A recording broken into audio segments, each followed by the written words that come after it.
Tribunal Distrital Sira tama ona ba feriado oficial. Hahu si lorong ida fulan Agosto to lorong sanolo racing 5 fulan Setembro tinangne.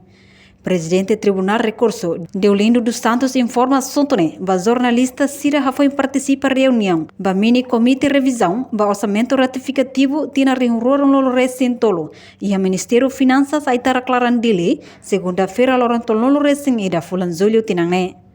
Deolindo dos Santos informa, durante feriado, atividade judiciário suspende to ia lorong sanolo racing 5, fulan Setembro tinangne. No processo serviço, se continua fila fale ia lorong sanolo racing ning, fulan Setembro tinangne, no durante feriado, bele halo serviço, wa hira ia caso urgente ruma, no cada lorong juiz naing ida, tem que continua halo ninya serviço ia tribunal. E começava tribunal feriado.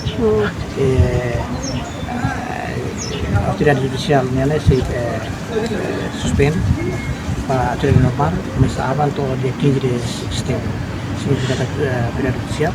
Então, sessão normal, se não vale, a partir do dia 16 de setembro. E sobre lá, o processo de recurso direito, maka lá e durante a atividade judicial. Reportagem Marquita da Silva, Televisão Timor-Post.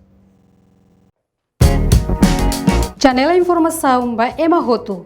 Atau tem informação atual dia kliu kita halua. Hane botão subscribe, like, halo comentário no faz botão ba media sosial Hoto.